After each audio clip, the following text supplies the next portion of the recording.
Hello students, welcome back to my YouTube channel AR Educational Hub and I'm back after a long time। और आज का जो हमारा video है ना वो बेसिकली नीट स्टूडेंट्स के लिए है, नीट 2022 स्टूडेंट्स के लिए कि उन्हें ड्रॉप लेना चाहिए या नहीं। जिनका ये फर्स्ट मतलब इस साल भी वो लोग नीट दिए थे तो उन्हें दोबारा अभी ड्रॉप लेना चाहिए या नहीं। तो सबसे पहली बात ना कि अगर आप 12th में थे और नीट दिए तो आपको सबसे पहले तो ड्रॉप लेना चाहिए। अपने कैपेबिलिटी के अकॉर्डिंग आप कर सकते हो कि नहीं, आपको कैसा लग रहा है। आपको एक बार तो ट्राई ज़रूर लेना चाहिए फिर से, क्योंकि नीट उतना इजी नहीं होता है।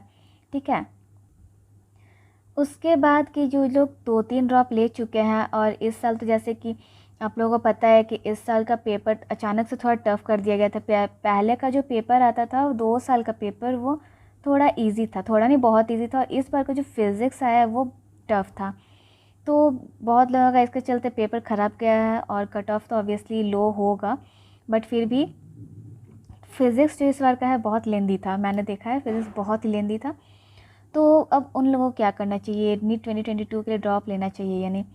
तो आप लोग को जैसे पता हो कि पहले नीट नहीं, पहले AIPMT होती थी।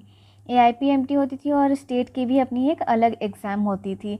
जैसे झारखंड में झारखंड कंबाइंड से भी MBBS BDS ये सब मिलती थी।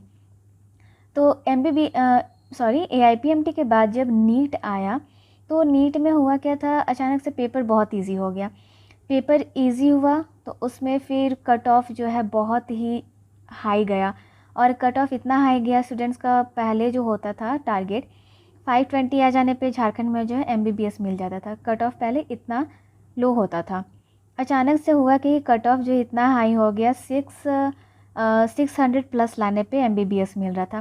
तो उसके चलते बहुत स्टूडेंट्स का सिलेक्शन नहीं हो पाया।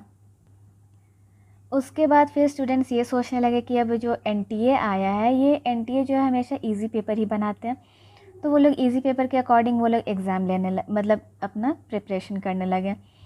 तो पहला तो पेपर इजी आया, उसके बाद भी पेपर इजी आया। फिर एम्स हट गया, उसमें लोग अपना कुछ अलग ही सोचने लगे कि एम्स हट गया। अब कोचिंग वाले लोग ऐसा बोलने लगे कि अब असर्शन रीजनिंग आएगा, GK भी आएगा, ये सब भी नीट में पूछा जाएगा। तो स्टूडेंट्स फिर उधर भी डेविएट होने लगे कि GK आएगा तो उसका भी तैयारी करने लगे, असर्शन रीजनिंग का भी करने लगे। पैटर्न ही मतलब उन लोगों को समझ नहीं आ रहा था, स्टूडेंट्स इधर भी फिर डेविएट थोड़ा हो गए थे। फिर इस बार क्या हुआ है कि स्टूडेंट्स तो हमेशा ही इजी पेपर सोच करके वैसे ही वो लोग क्वेश्चन सॉल्व करते हैं और उसी के अकॉर्डिंग वो लोग मतलब नीट देने गए। पर जब नीट दिए तो देखे कि इस बार का जो फिज़िक्स था वो पिछले बार से बहुत टफ था। मतलब नीट स्टूडेंट तो प्रीवियस ईयर क्वेश्चन बनाते हैं, देखते हैं कि छोटा छोटा क्वेश्चन आता है, फिज़िक्स उतना टफ नहीं रहता। बट इस बार का जो क्वेश्चन था काफ़ी लेंदी था, बहुत टाइम लग गया उन लोगों को बनाने में। और इस बार ये हुआ कि इस बार भी नीट में पैटर्न चेंज कर दिया है, set A and set B। तो हम लोग ये देख रहे हैं कि जब भी नीट में कुछ भी चेंजेस आ रहा है ना, तो उसके पेपर मतलब कट ऑफ या तो बहुत हाई चला जाता है या तो कट ऑफ बहुत लो चला जाता है। स्टूडेंट्स का इसके चलते सिलेक्शन नहीं हो पा रहा है।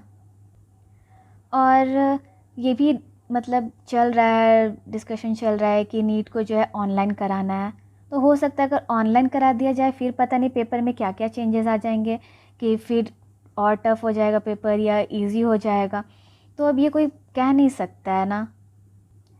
इसलिए अगर आपको ड्रॉप लेना है तो आपको सारे सारे तरह से सोच के ड्रॉप लेना होगा, ये इजी पेपर के लिए भी और टफ पेपर के लिए भी। आपको हर एक तरह के क्वेश्चन प्रैक्टिस करने होंगे, लेंदी क्वेश्चंस के भी और एकदम इजी क्वेश्चंस के भी। अगर पेपर इजी आता है तो आपको अपने अटेम्प्ट जो है वो बढ़ाने होंगे। अगर टफ आता है तो उसमें अटेम्प्ट कम ही रहेगा, लेकिन क्वेश्चन को सही सॉल्व करना है, ये आप लोगों को थोड़ा ध्यान रखना पड़ेगा। आप लोगों को हर एक टाइप का क्वेश्चन सॉल्व करना होगा, JEE मेन का भी क्वेश्चन सॉल्व करना होगा, फिज़िक्स का। तो मैं यही बोलूँगी कि अगर आपका 2-3 ड्रॉप हो चुका है तो इस बार तो काउंसलिंग में डाल देना, जो मिलेगा BAMS या BDS MBBS में तो बहुत अच्छा है, जो मिलेगा वो ले लेना। क्योंकि नीट के पेपर का कोई ठीक नहीं है कि कब कैसा पैटर्न चेंज हो जाए। और इस बार का जैसे कि दिख रहा है, देखने को मिल रहा है न्यूज़ में कि नीट के पेपर लीक हुए थे। तो ऑब्वियसली अब ये सब में तो कोई कुछ कर नहीं सकता, और ना NTA कुछ सोची है दोबारा से कंडक्ट कराने के लिए। 2015 में तो दोबारा से एग्ज़ाम हुआ था, बट इस बार तो ऐसा कुछ भी नहीं लग रहा है कि दोबारा से एग्ज़ाम होगा। तो अगर आप लोग काउंसलिंग में डालो, जो मिलता है आप लोग वो ले लो। अगर आप लोग 12th में थे, जो भी इस बार 12th में दिए हो, तो वो प्लीज़ आप लोग एक बार ट्राई करके ज़रूर देखो, क्योंकि सेकंड टाइम नीट देने पे बहुत इम्प्रूवमेंट होता है।